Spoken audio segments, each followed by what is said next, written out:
was very insensitive in his statement.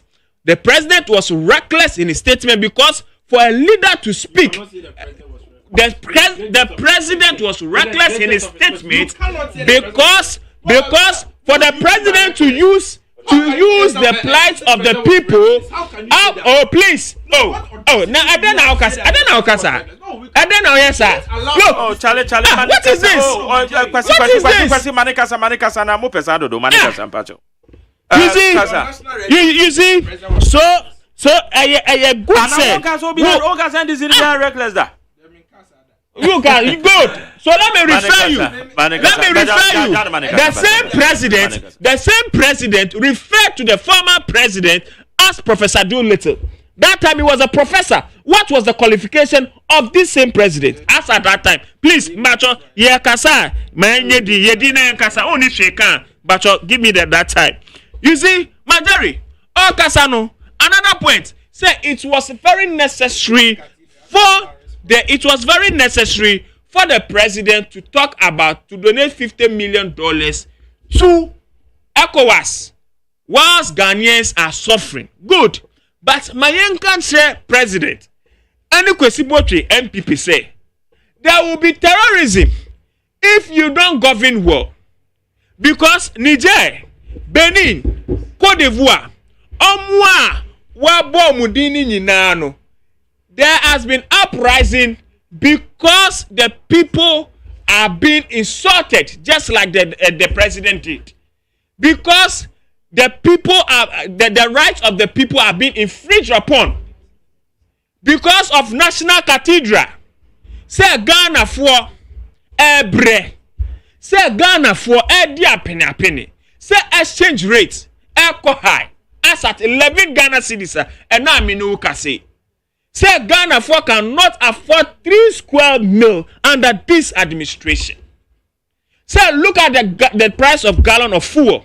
Say kidney unit. Machines are yadi kidney, yadi dialysis, yadi kidney test. As say too. As at that time. Usu uko say sorry dying. And when you do all these things, the people will rise up against leadership. That is the cause of this terrorism. And it's a president now, no matter $50 million, no matter $100 billion, the people will rise up against him. Now, Majari, Yanka National Cathedral. You see, Majari, National Cathedral, from Genesis, it has been bathed with lies. Intro and I did Adaren. Once I like it to be, and now Bob Marley, at Hunyumbi, stealing in the name of the Lord.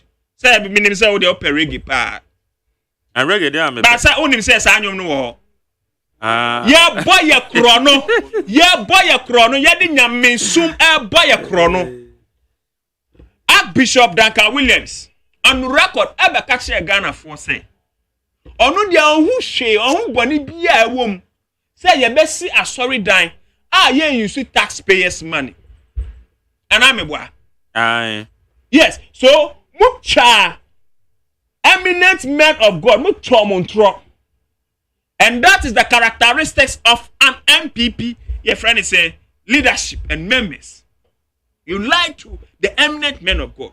Later then ye initially another drunk Kufa say oh oni dia diasum bia osum ye and a pam bia oni nyame koye and the National Cathedral.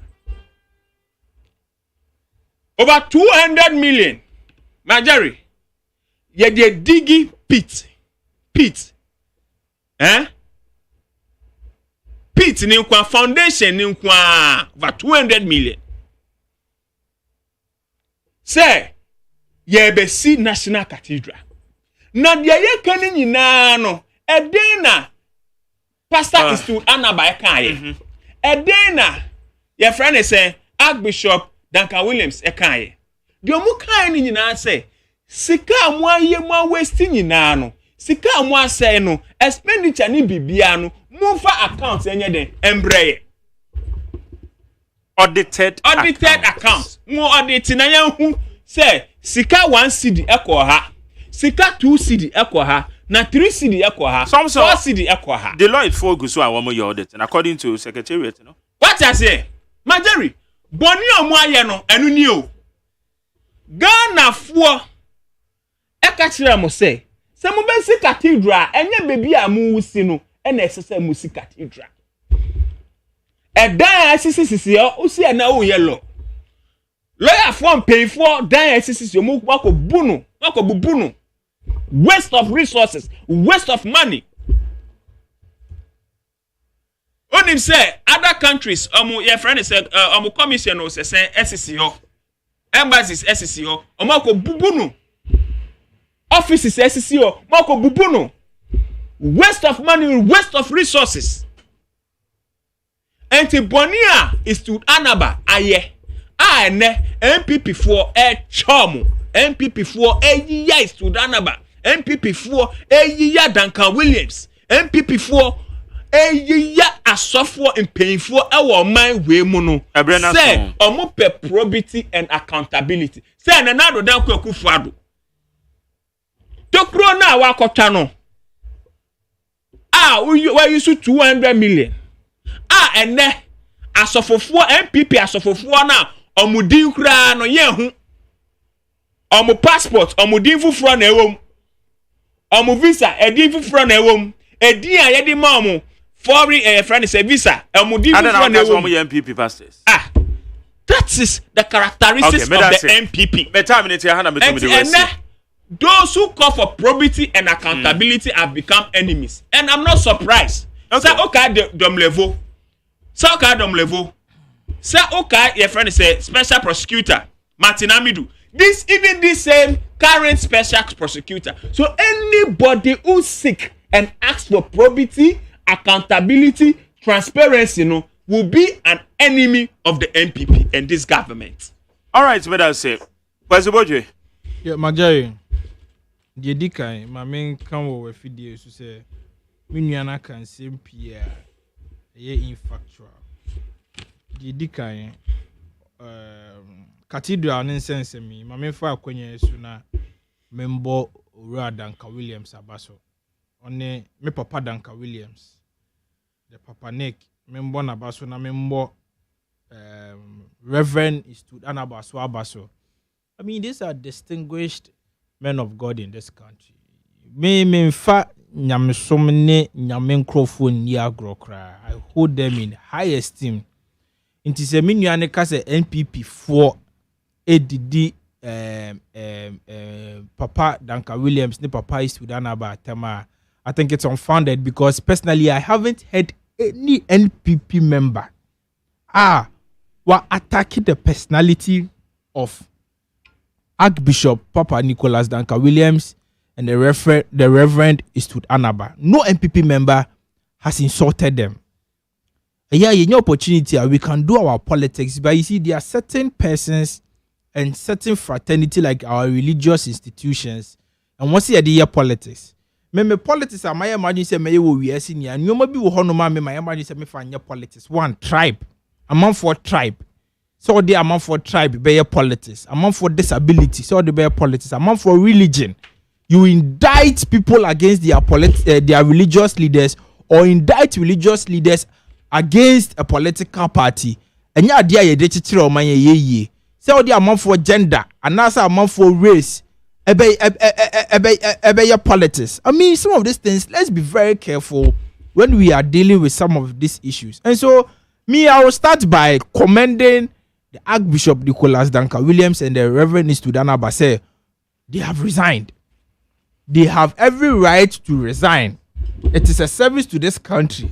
Your more appointment, and if they feel they are not in their minds, they are not clear with Senya and Yamesi, they have every right and liberty to resign.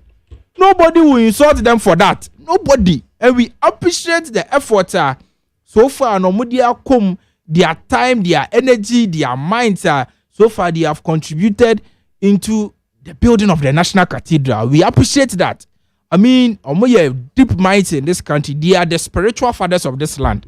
And so we appreciate what they have done and their contributions towards the construction of this national cathedral. But it's unfortunate along the line they've had, in Yamabi not clear to them. And we respect the decision that they have taken. However, no, let's face the fact. Yedi kind of say, auditors, as we speak, Deloitte. I think Deloitte should come out and do us the favor to respond to some of these things.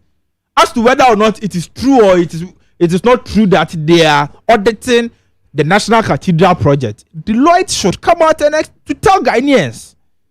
Because National Cathedral for put out a statement, say, Deloitte for started auditing as far back as March 2023. And Deloitte for sure say, or more audited in Nyama or the monies that have gone into the operationalization and the construction of the National Cathedral and their secretariat respectively. Now, say National Cathedral nankasana ehya na no.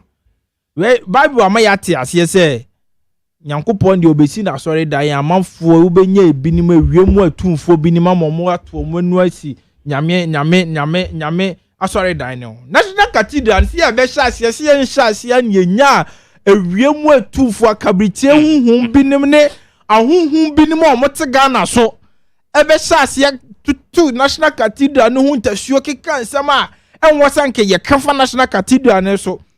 They met the National Cathedral project with unpleasant lies even before the Yebete Cathedral Secretariat crashed omo steer the affairs of the construction. Kranama first at edi huntro.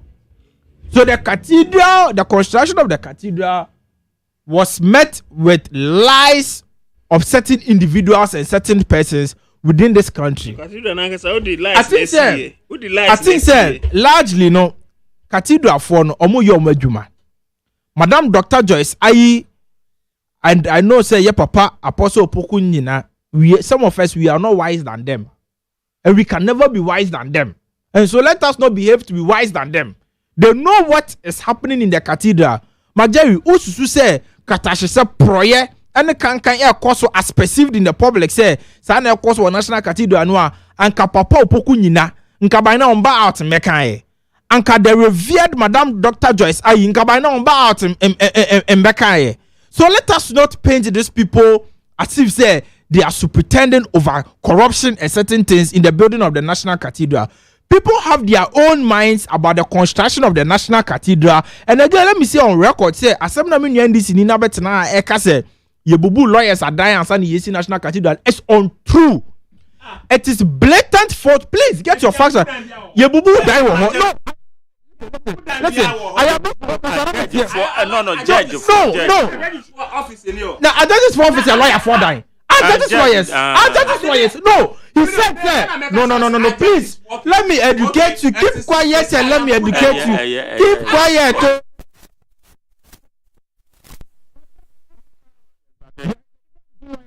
What are you talking about?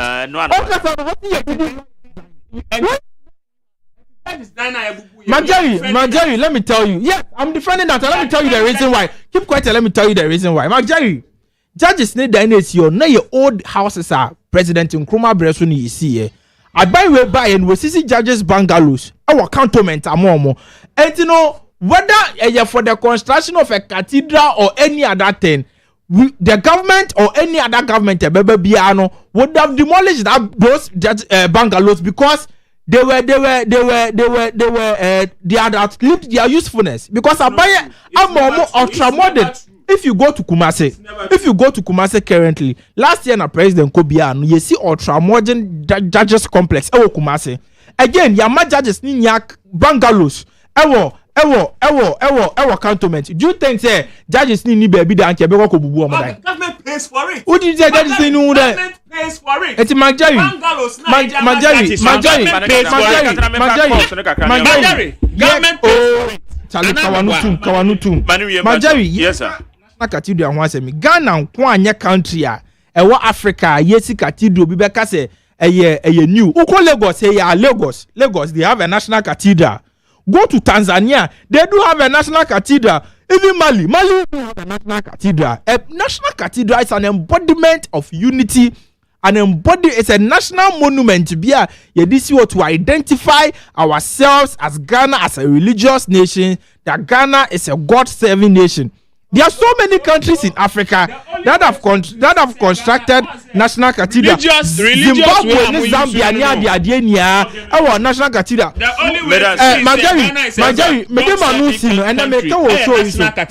Anybody in the opposition that will speak against the construction of the national cathedral unfoundedly will make false accusations and lies against the national cathedral should be watched out, because that person is an agent of the Antichrist. The paranoia Antichrist na juma, because yes, he sorry dying. Now yes, he sorry dying. Come on, yes, he dying. That's ultimately making constructive criticism about the building. Now, Baba be doing for building on there. Who is Antichrist? Okay, Madam Sam. Mami kwa amano so 0302243540 0302257902. Bebato ajobra na me fa course na omo so nka bi wa. Okay, bebato aba no in terminal of François Bay. Bebato me mo ache. Mejo so menya be ma na on ti sana pe. Nyame adomako na wa na ka say. Eben kwa benya. Okay, yanko enim. Me da say mame botton ton abaso. Waya ade pa Nyankopon hira na me nche likulu maklugu bene anope yenu aja na wa opa assembly ma atomic electoral mo ma yenkan no bonja di sikonkron ye do beba na oba GSC we kwakubo twi party a onka no krensem ma Jerry ma botwe nti ne ho ase se eye ntro te jeji sadan na ye buye no eye nkuma na esi enye no kre eye Professor Tamos and the esi sadan ma ema jeji fo eye onka no kre kakra. Buildings are not yet see and buildings made the end 10 years. Onyankopon na do asho Onyankopon nim ebubu sadan ni negu. Ebi Onyankopon trust or be see diamond. But all you see the taxpayers' money. Non baby obenya ni sikesi. And when you see the taxpayers' money, and I say now ko share side dia ho. And what is that galamsey side? Can you create what then na yes simwa? And ka budget you all ka say na me nko fo and e bi da so wo ho no. Aden na e bi resign. The first person who resigned here, Otado, another award most. Then the credit one will be appointment so a trustee. Or see man, who me a trustee, a mammy appointment letter. Now me would you maybe as a lady. Now say something Yanko or Montana, only the current share Ghana for the Yanko Pontin on Pessoa appointment letter. And I'm with the resign here. And no, where Papa Coca said, the tax rate maybe you should get to cry and funnel. I didn't know what result because also the Santa Chrono. But you only two more. Madam say, Mamifa next one. Ma chair. Good morning, calling PK new. PK. Yet you. Yeah. Me patrol nyedi kai. Me patrol the police offense thing. Me patrol why? Kojo dame. O dame ya. No, catch and so ya ma dem me tell me credit. And now ka say who pick class call no na me vremu. Oh, when you say ka o mami kasa, on kati me wa pick me jasus into kase we no. We no. Still na me jaso. Kafra. Me patrol why? Fache, me da se pa. You nyedi kai. Patrol say yes see bubu judges lawyers we need an awful not judges enyam pa say ye bubu judges diana 2 ade well Ghana or no kwesibotwe no oye pia for biara na ado yes I just na obia esu nyesia unko ado difani biara we ado we supposed to for biara na life no am njanya mo ye no. Okay, better say me we akabako eh ya no ya de o say omo a omo be criticize we kaija no yina ye den ya be for we o say unfoundedly or me pacho o say ya opposition na ya criticize kaija no nyami ya wankasa I said there or wa beka bibia hems or situate asem ni yedo meso wa beka say meso mekitaza nyame tuaka hey me ba jo fesi ya me da say ma me go next one me ba jo me wache yes sir it you Mr. Kote yo we da say Nigeria we say sir ban we You don't for a to communicate the CCR college. Oh my dear. Officer Bia was so defended. Officer Bia will defend it. Nobody said before with you, like almost said that for more. They don't know. Share almost just some no catch a gun for say. Nana do cook of water in the old dear drum. I'm not for water. Plus, not their properties. People are in pain. And you are telling me say some of the dear drum. I'm not taking that for. Share as a president. Na asensi atu amanfoa aka wo segere se wo beka seba ebe momo abotonye mu yese ukako gero waka to mu se omo wanto abamane share nanado. This is not the first time. 2016 but Mr. Kote, you have to be fair to the president too. President no enye no kwane asem okan you. Bible, Bible. The two no, okay, but the two jump back to the castle to me by that mistake. As nobody should defend it. Ronaldo could just what I indicate from say. Almost about one way. The university said to talk about one way. The rest is said, I said it almost about one way. And that's a war stronghold. No, this one is stronghold. When the black wonderful stronghold there, when one of them so, when it's so, I said before I talk about my ADCO. It's to say, Mama, and you are set the region. Just before talk about my ADCO. It's so Mama, the company of 74 so. It is sad number that people for almost get when it's still for that region. So you should put a stop to it. Okay, let us say. Okay, my next one Beba Chomachi. Magari, I hope you Beba na itu uncle. Orobon kosi watching you, Mark. Are you Mark Cantaman to 40 at you? me do so ana wachia minuana mame. Ya mensa all traders association. Bachomate. Mr. Kote Obeka Sako 78 years old. Nitipeni akufuado na Intidien. Mark aga kasa. O ne kasa ayede. Na we ni eja de ba mu sa na ayede. Yo man Mark mbacho man ko man so. Yo me chia papa bo chia ja ko. Ba bibia o bia papa me chia o. Better luck next time. Ana mi ankasa almighty baumia. Almighty. Se uzi putagrawa baumia na eba. Eni de mo ye kenken na mo ye de kenken busi anga. Incoming MP, a branch chair rubber kura mu down. You can take a body. But piano English. Madam gone to our Zenebano. Marky, what one may can say? What was that? Well, take for our boy, or he might be our water region. One New Yorker. I say, I could what some of Bacano. A joke could be a no joke, and then some drop for some. Now, which is which? If say crack as a so company situation no move woman dear. Very, very critical. And this doesn't how customer. As also on him okromo. Efe, anya asembonibia some crop for my dear and Mukontia Yina Casta Bebre. But I know him and I can't take one for him. I say any debium. Any debium cry and a good for damn what the dang. Not then and this for cry hacking or gonna have. Medan say, my next one, me to bedas yo, Wemena. Beba Chomachi. Champion, my dude. Yes, man. The champion, Fusini Adams and Flifley, Ashamai. Mamentia Chama, Stephen Ufoso Jalipo, need this year. Mamentia do Ashamai. Mamentia Onabu Joshua Hamidu Akamba. Bernard will do Donafan beauty, also Metano. Opening the American, you know, and say, Chrono, a bay. And as it's Ghana for years, you shall offer President Kufuado. I bandy our Catcher Ghana for Sega. Yes, for Bamana, study our money city, Etibiano, obey your minor Maya. Offer. Yes, for Bama President Kufuado, the Ghana, your quam, near moi. Papano, can be a calling him beyond Papani Wuno. Yes, the non receive voter.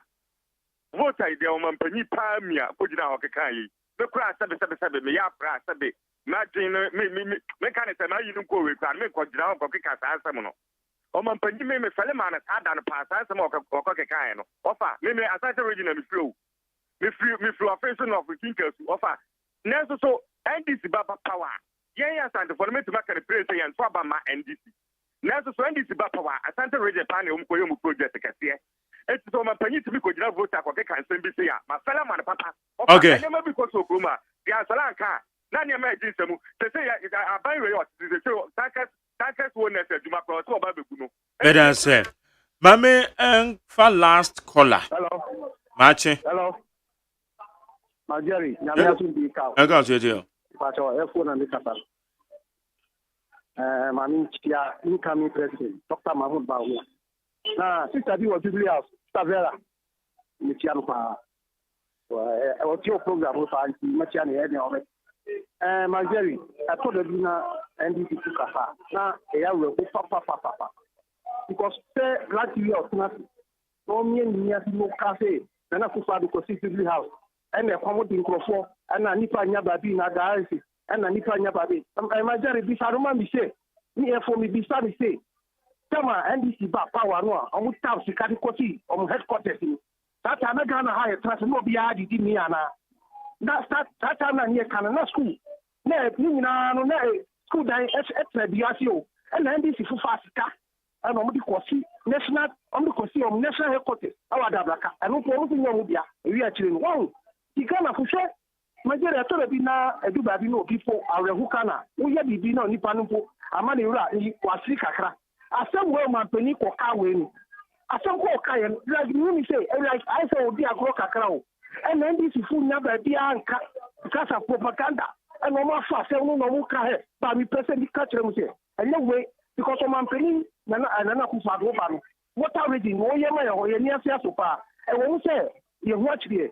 And so, Minister of Man because who share road here that who come voter ready. And this area we are. Okay. Voter ready. And the man sorry I'm near the other than I put you. You can say, Ganapu, Mumma Munyati down. Okay, me that's an hour. It is not coming and be sent. Okay, the way. How you need 100 points and I'm about to be out free beyond me. That's it. Ben will send you a message from Tema. That's it. We say a yen year man penny, I can become more than that. And in a yen man penny is Abirino.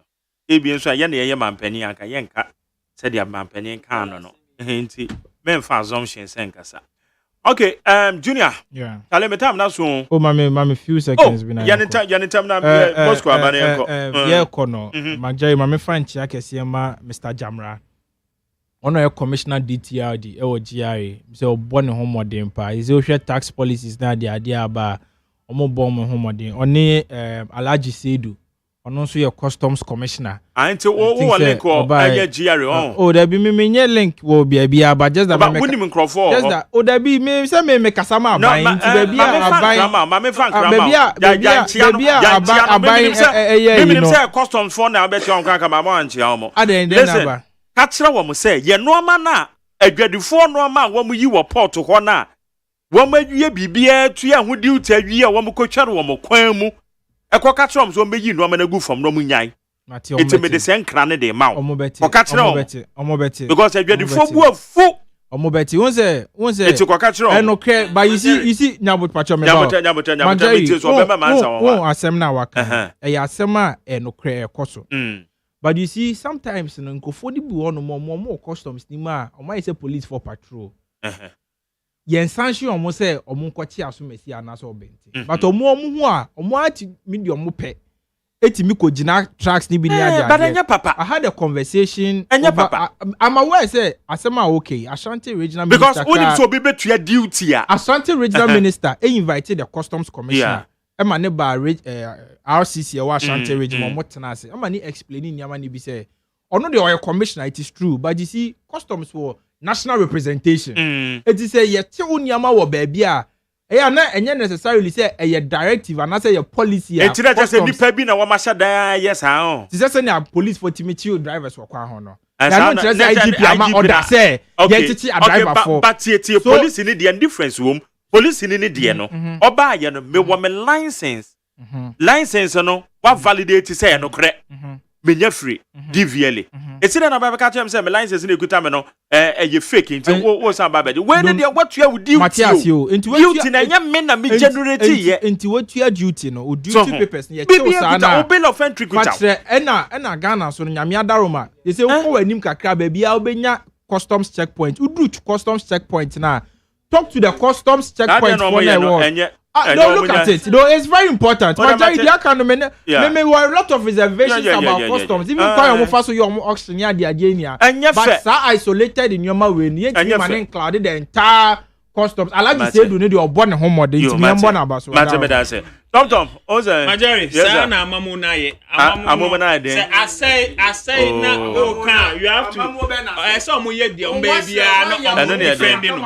You see, and wo kwesi botwe otia oyiya Ghana for o domi Ghana for say omo kasa etia cathedral sika over 1 billion Ghana cedis modi akoya borehole modi akoya borehole oyiya Ghana for yana mo say ene alaya for the ajaji for any edanya ya si less than 10 years ya wo wakobubu na wo ene Ghana for kasa no o se nyame ebetuo muka Ghana for wase but yes na nado danko akufuado wafa 1 billion Ghana cedis e dia koye borehole na Ghana for kasa ene asofo kasa me say na cathedral nya borehole na nado danko akufuado akoye si hono Majari me say cathedral eye borehole na nado danko akufuado ene kwesi botwe amamuo akoye omafa Ghana for 1 billion Ghana cedis ene transparency Archbishop Duncan Williams ene Institute Anaba omo stress Montire omo baby aseka no 1 billion no mudi sika no akoye no eno so aya asem Ghana for ebe kasa mo se omo ye Sambala and Tobias for omo ebe se amawo no kwesi botwe Ghana for adamase Ghana for adamase okay abusia and then one mebebo am here Thomasai aka Tom a member of the NDC communication to Obaha na kwesi botwe junior also a member of the MPP communication to Monoso Baha. DJ Bosco be take over Kwajo Damiado. And the producer Gina Mechi, Margaret Abena Frima Bankro, Nana Yausafo, woman in charge of the social media handles. No, me a meeting a job meeting the Magjerio say AGYEMAN. Medi Asadabama Kwasia Boadia Meji in a drain, or your channel manager, Dr. Father Dexena, executive producer, and me general manager Kennedy Santos and Bonichidom. And then we are Mesan when you Makato say na nwumre mene eye Madina Rashebedwani Honorable Francis Xavier Sosu ene nwumre mene no ebebo 1-on-1 awia mesa na wadi ahyiemu na ye de me maintain e dia bro DJ Bosco is up next. Yes sorry.